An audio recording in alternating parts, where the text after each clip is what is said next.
A. Looking back, sharing memories. It's great to see you again.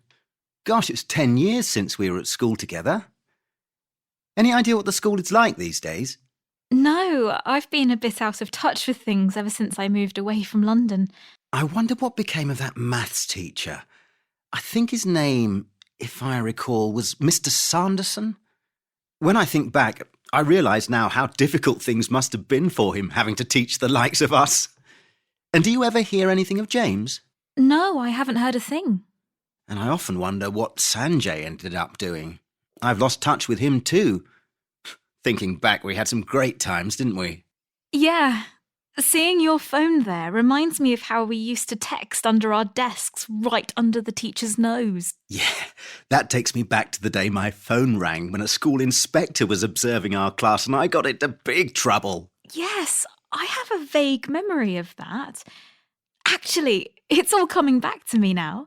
They confiscated your phone and you stormed out of the classroom. Yeah. But I must say that what stands out in my mind is the amazing freedom we used to have. Me too. When I look back, I realise how much things have changed. Yes. I often find myself reminiscing about my teenage years and wonder if our children will have the same happy memories when they grow up. Yes, we all tend to look at the past through rose-tinted spectacles, don't we? But I guess a bit of nostalgia does nobody any harm. B. Expressing regret. I regret not spending more time with my aunt when she was ill. He showed no sign of remorse for what he had done. She said she felt great shame for what had happened and apologised to us all. I felt great pangs of guilt and remorse thinking of all the bad things that had happened and my part in them. Some formal, rather literary ways of expressing regret. I rue the day we ever met. I lament the passing of time. I mourn my lost opportunities. A. Agreement. Sharing views. Her complaints tally with the comments we have received from other people. Match or agree with. His opinion concurs with the general opinion of the experts on this matter. Share or agree with an idea or opinion. The President found herself in full accord with the opposition. Be in complete agreement with. Your views coincide with mine on the question of crime and punishment. Be the same as. His behaviour doesn't conform to the school's expectations. Fit in with. My parents approve of my choice of profession and support me fully. Think something is right or good. The noun from approve is approval. An action can meet with someone's approval. Note the expression to agree to differ, which is used when people continue to hold different opinions, but see no point in continuing to argue about them. We couldn't reach a consensus at the meeting, so we just agreed to differ. B. Political and social disagreement. There is dissent in the party on the issue. Opposition to the accepted way of thinking. The general discord between the committee members had a negative impact on the club. Lack of agreement or harmony. Suggests arguments and rows. The growing rift in the Democratic Party over defence policy is now public. Disagreement. With different groups or factions forming. A major split in the Labour Party resulted in several ministers taking the decision to form a new party of their own. When a large group breaks up into two or more smaller groups because they disagree about something.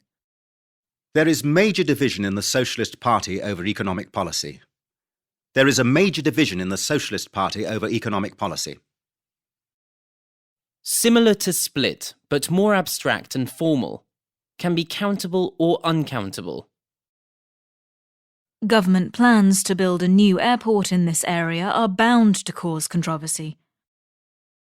A lot of disagreement about a subject usually because it affects a lot of people. C. Compromise. The two sides have reached a compromise over the plan to build a new road across a nature reserve.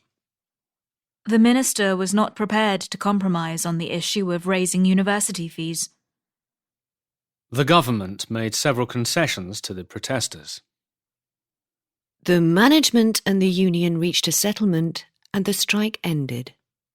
In this particular case, we should exercise some discretion and not say anything that would cause more conflict. A. Presenting arguments and commenting on others' work. If you advocate something, you argue in favour of it. For example, he advocated capital punishment. If you deduce something, you reach a conclusion by thinking carefully about the known facts. For example, look at these sentences and see if you can deduce how the imperfect tense is used. If you infer something, you reach a conclusion indirectly. For example, from contemporary accounts of his research, we can infer that results were slower to come than he had anticipated. If someone's work complements someone else's, it combines well with it so that each piece of work becomes more effective. For example, Ellswick's 2016 research complements that of Johnson, 2012. If someone's work overlaps with someone else's work, it partially covers the same material. You might call someone's work empirical, ambiguous, coherent, comprehensive, authoritative. B.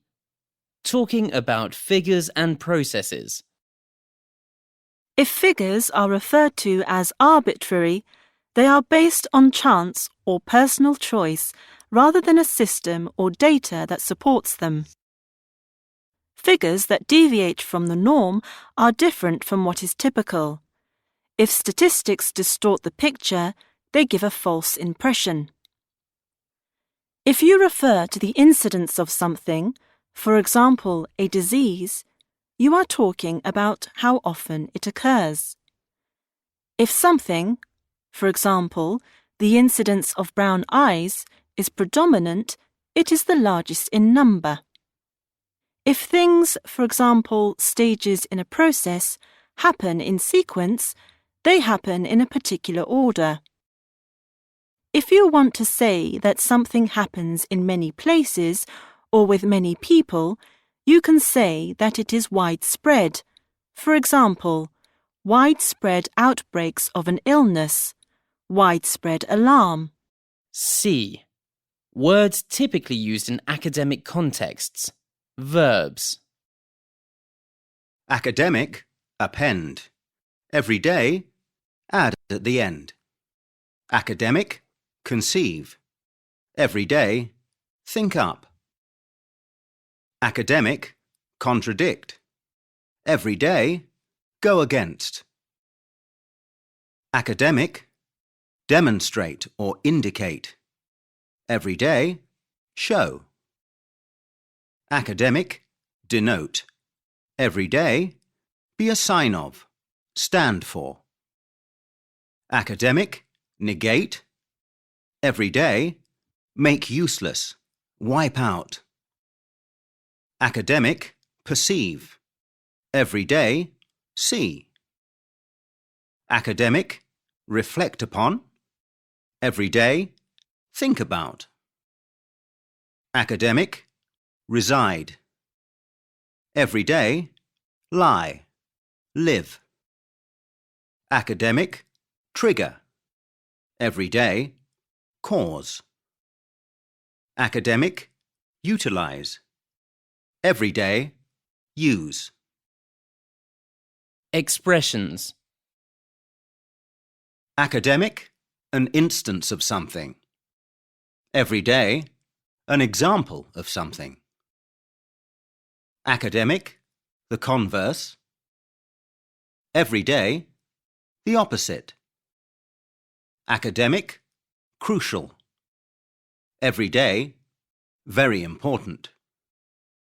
Academic, notwithstanding. Everyday, despite this. Academic, somewhat. Every day, rather. Academic, thereby. Every day, in this way. Academic, whereby. Every day, by which method? A. Explaining, reinforcing, exemplifying. Look at these extracts and note the context in which the words in bold occur.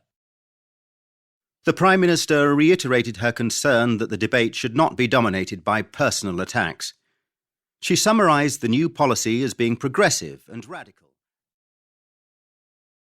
Peter Burnett's comments epitomise the attitude of many parents nowadays in asserting that schools are to blame for antisocial behaviour among children and that It was a philosophy first expounded by John Ruskin in the 19th century.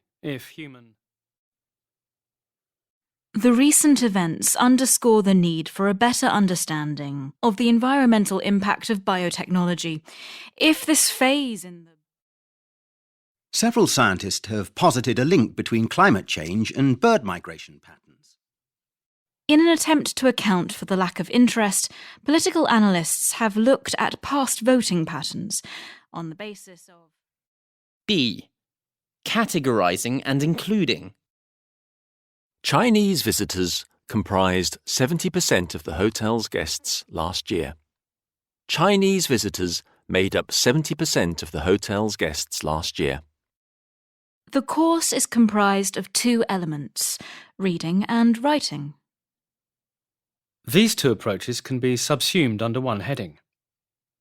The book embraces a number of issues, from economic to religious ones. Her philosophy is difficult to categorise. C. Structuring the text. Here are some words and expressions for ordering and arranging the parts of an essay. Beginning. I should like to preface my argument with a true story. Mapping out the text.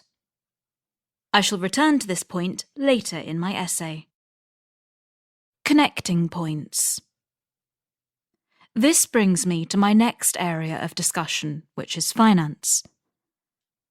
This brings us to my next area of discussion, which is finance. Focusing. I should now like to address the question of the arms race. Ordering points. The arguments are presented in ascending order of importance. The arguments are presented in descending order of importance. Quoting, or referring. The ideas of several writers will be cited in support of the argument. The text alludes to several themes that need closer examination. Including or excluding material, there will only be space to touch upon the big question of political responsibility. It is impossible to deal with all the issues in this short essay. Discussion of the roots of the problem is beyond the scope of this essay. Drawing conclusions. We are forced to conclude that unemployment will always be with us.